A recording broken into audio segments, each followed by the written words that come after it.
Bonjour à tous, bienvenue sur ce tutoriel vidéo du blog Argent Facile avec roboforex.blogspot.com. Alors aujourd'hui nous allons nous perfectionner et en même temps continuer à programmer des petits programmes, des petits experts dans le but de nous amener progressivement à un robot qui fonctionne. Donc aujourd'hui ça va être toujours l'algorithme de la moyenne des cours à la seconde que nous allons réaliser un autre expert avec un algorithme modifié. Vous pourrez comparer puisqu'on laissera le premier expert qui a été réalisé, nous le modifierons pas, nous le laisserons. Donc vous démarrez MetaTrader si ce n'est pas déjà fait. Une fois que MetaTrader est démarré, nous allons créer un nouvel expert. Donc on clique sur le bouton au losange jaune. L'éditeur de code démarre.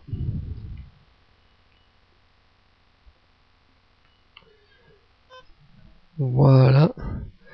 Nous pouvons créer un nouveau fichier en cliquant sur le bouton à la croix verte. Un nouvel expert advisor. Donc il faut cocher expert advisor. Suivant. Et on va inscrire le nom moyenne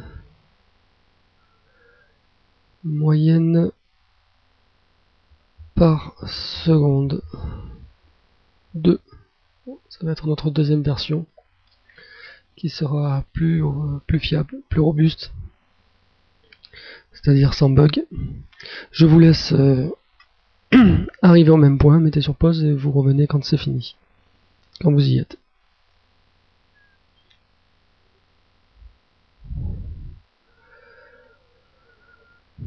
Donc vous cliquez sur terminer et on agrandit. On va faire un peu de nettoyage, on supprime les lignes ayant le commentaire, les débuts de commentaires.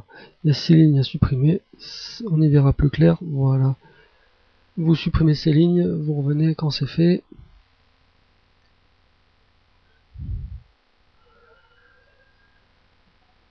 Donc maintenant, on clique en haut du fichier dans la ligne vide en dessous de Property Link et on va déclarer entrée et on va déclarer nos variables globales.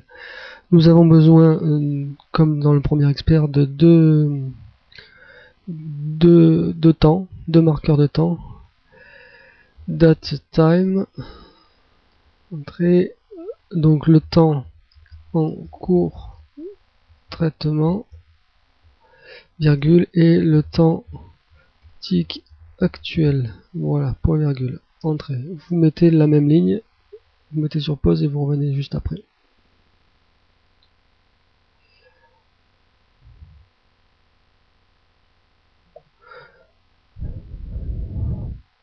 Donc maintenant nous avons besoin, comme nous allons changer l'algorithme, nous allons nous passer du tableau. C'est-à-dire qu'au lieu d'enregistrer tous les cours de la seconde dans un tableau, puis après une fois que la seconde a changé, de parcourir le tableau pour en faire la somme, et puis on divise la somme par le nombre d'éléments. On peut s'épargner l'enregistrement dans le tableau et le reparcours du tableau pour faire la somme. On peut faire directement la somme au fur et à mesure que les ticks arrivent. On se débarrasse de ce problème. Donc il nous faut enregistrer la somme. Donc double somme cours point virgule entrée, mettez la même chose et sur pause et vous revenez après.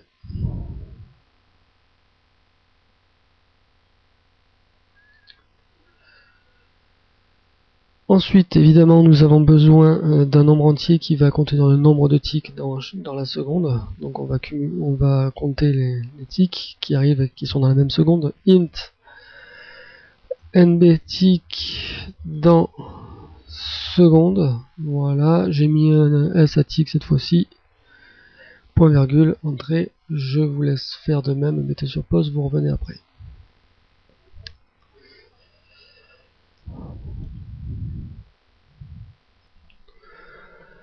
Nous avons besoin maintenant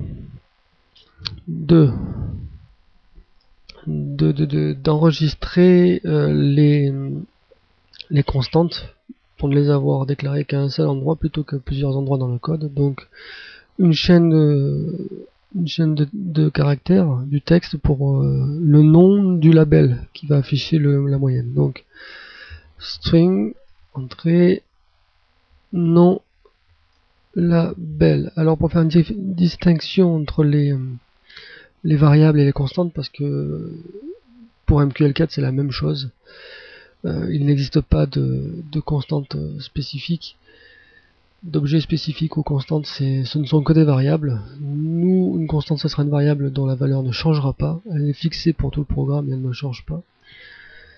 C'est le but d'une constante. Je l'écrirai moi tout en majuscule, et donc pour séparer les mots, je mettrai des underscores, des soulignés, c'est le tiré sous le 8. Donc ouvrez les guillemets, double, et donc le nom moyenne. Fermez les guillemets, point virgule. Entrée, mettez la même chose, et sur pause d'abord, vous revenez après.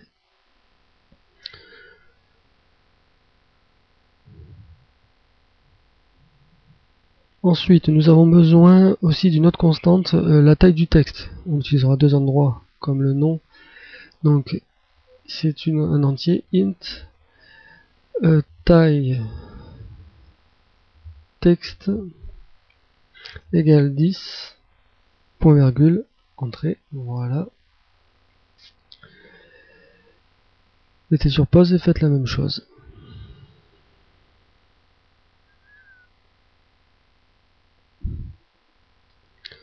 Puis nous avons également besoin d'un dernier texte, le nom d'une police de caractères. Donc string font égale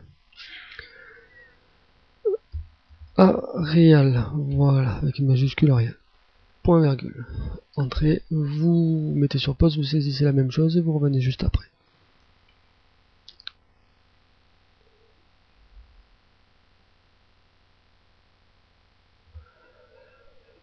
Donc maintenant, nous avons déclaré nos variables globales, nos constantes, et nous les avons initialisées. Nous allons maintenant reprendre les fonctions qu'on avait créées dans l'expert de moyenne par seconde qu'on a fait juste avant. On va faire un copier-coller, on va pas s'embêter, donc on retourne dans MetaTrader, on clique sur expert consultant, moyenne par seconde, on clique droit dessus, modifier. Donc l'éditeur de code ouvre directement l'expert qu'on avait fait. Je vous laisse faire pareil, vous revenez juste après.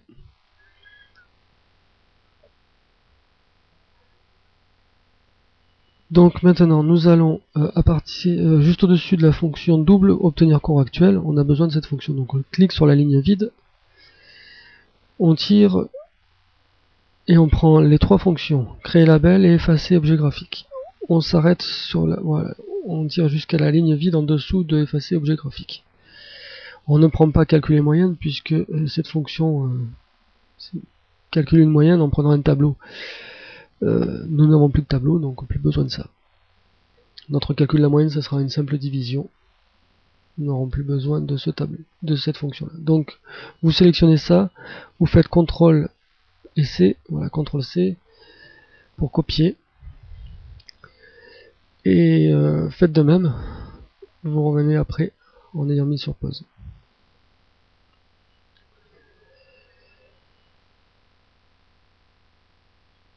Une fois que c'est copié, vous basculez dans moyenne par seconde 2, voilà, et vous faites CTRL V pour coller.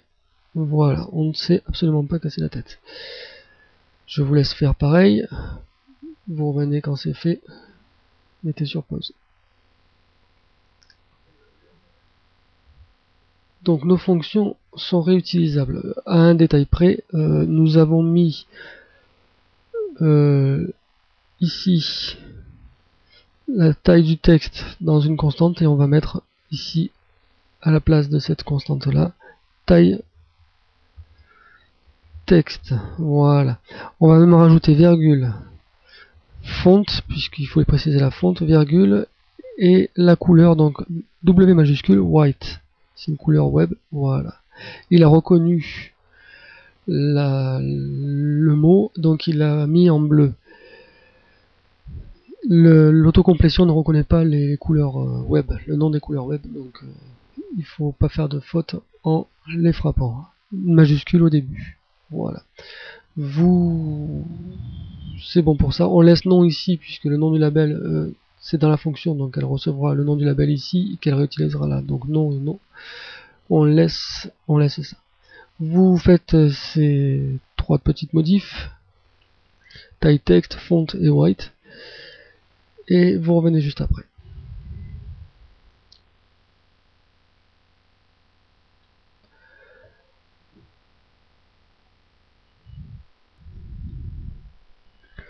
Donc maintenant, on va créer le code d'initialisation. Donc nous allons initialiser le temps en cours traitement, donc temps en cours traitement égale market info entrée, ouvrez la parenthèse, symbole, entrée, ouvrez la parenthèse, fermez la parenthèse, virgule, mode time. Voilà. Vous constatez que les fonctions du MQL4 sont aussi en majuscule. C'est un peu un standard en programmation de mettre les constantes en majuscule. C'est pas valable dans tous les langages, mais en général c'est ce qu'on fait. Surtout en langage C, dont est dérivé le MQL4. Donc on ferme market info, point virgule. Vous saisissez la même ligne et vous revenez juste après. Ensuite, nous initialisons, je vais y arriver, nous initialisons la somme qu'on va faire des cours à 0, 0.0, point virgule. Voilà, et nous initialisons le nombre de ticks à 0. NB, tick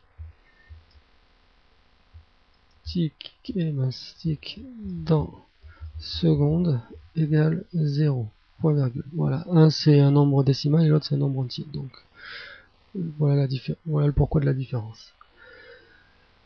Vous écrivez ces deux initialisations là, somme court et NB tick dans seconde. Vous revenez juste après en ayant mis sur pause.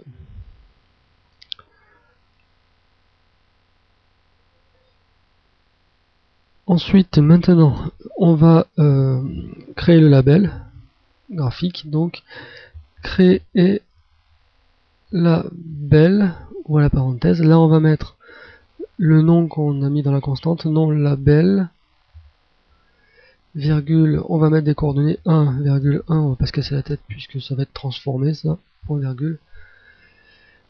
Vous saisissez cette ligne, mettez sur pause et vous revenez juste après.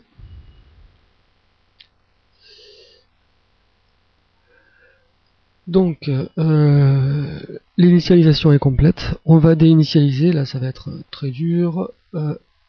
Effacer objet graphique. Voilà parenthèse, fermez la parenthèse, point virgule. Ça, c'est du compliqué. On fait juste appel à notre fonction effacer objet graphique qui demandera d'effacer et qui nous affichera le nombre d'objets effacés. Nous avons une action à faire en deux étapes. La fonction s'en charge. Donc vous mettez la même chose et vous revenez juste après en ayant mis sur pause.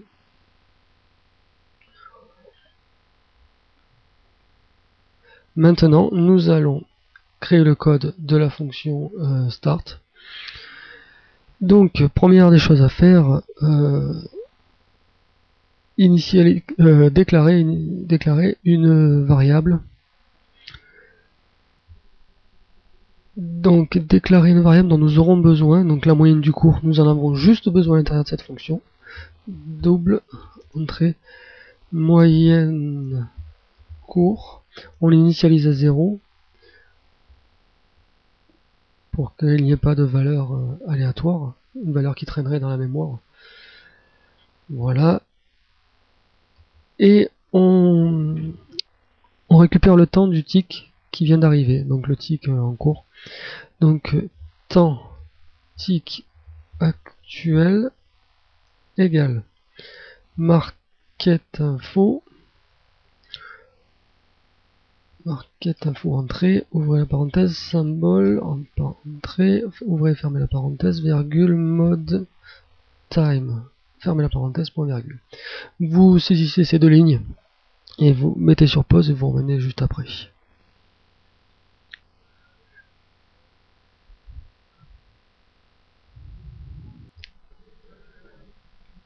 Donc maintenant, que doit-on faire? Eh bien, on doit déjà tester si c'est la même seconde ou si ce n'est plus la même seconde. Donc, if temps tic actuel supérieur à temps en cours traitement, fermez la parenthèse, ouvrez la collade. Voilà. Je vous laisse saisir cette ligne. Mettez sur pause, vous revenez juste après.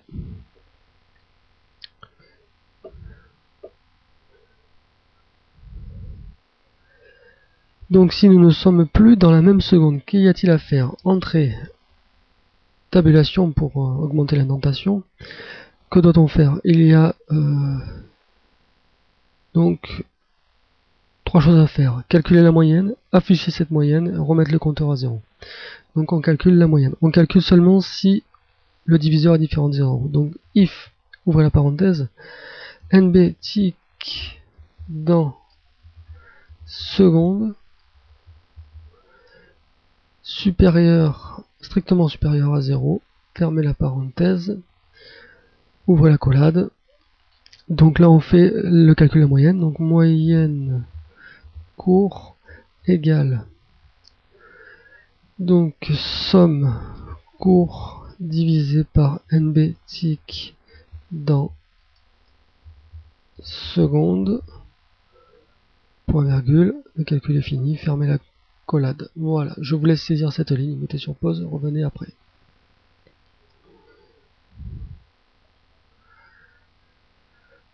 Donc après le calcul de la moyenne, il faut afficher la moyenne. Donc object set text, entrée, ouvrez la parenthèse, donc le nom, ça va être nom, le nom du graphique, du label, c'est nom label, virgule, la chaîne à mettre, donc il va falloir convertir donc notre moyenne en chaîne de texte, donc double to string entrée, ouvrez la parenthèse, donc là ça va être moyenne, il lui faut la moyenne, enfin la valeur, donc moyenne cours, virgule, la précision 5 décimales, fermez la parenthèse, virgule, la taille du texte. On voit dans l'infobule, il demande la size, inside, donc la taille du texte, donc taille texte, virgule. Il nous demande maintenant la fonte. Par défaut c'est nul, mais dès qu'on met un paramètre après, il nous faudra préciser la fonte, donc on va mettre fonte, virgule, et la couleur, on va mettre W majuscule, H-I-T-E, donc pour white, fermez la parenthèse, point virgule. Voilà. Écrivez cette ligne là, revenez juste après en ayant mis sur pause.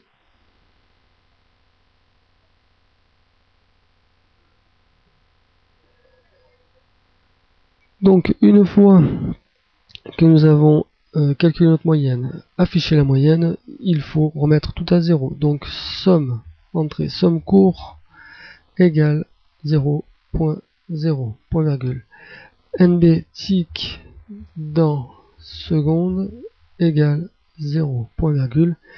Et on indique que le temps en cours de traitement, ça devient le temps du tic actuel. Dans temps en cours traitement égale temps tic actuel. Donc le temps qu'on va traiter maintenant, c'est celui du tic actuel. Point virgule. Saisissez ces trois lignes, mettez sur pause et vous revenez juste après.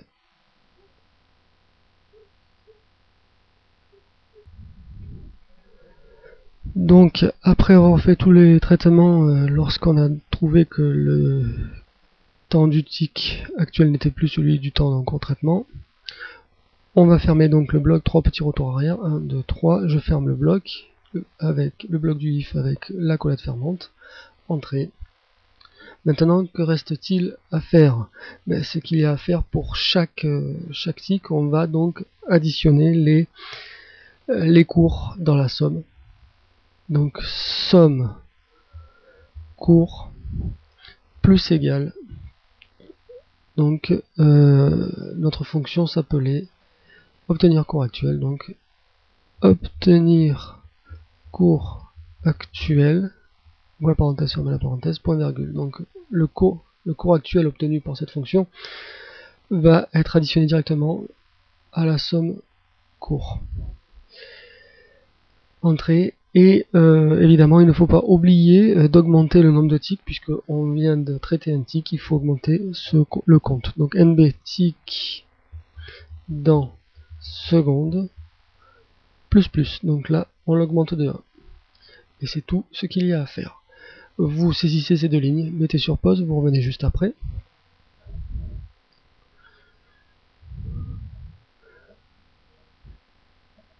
Une fois que ces deux lignes sont saisies, le code est terminé, nous enregistrons, on compile, 0 erreur, 0 warning.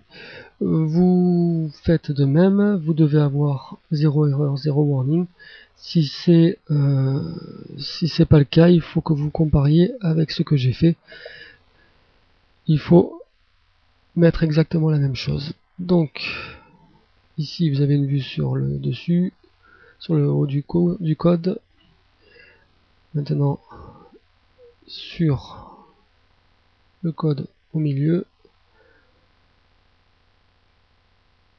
Et une vue sur le code de la fin. Il faut corriger.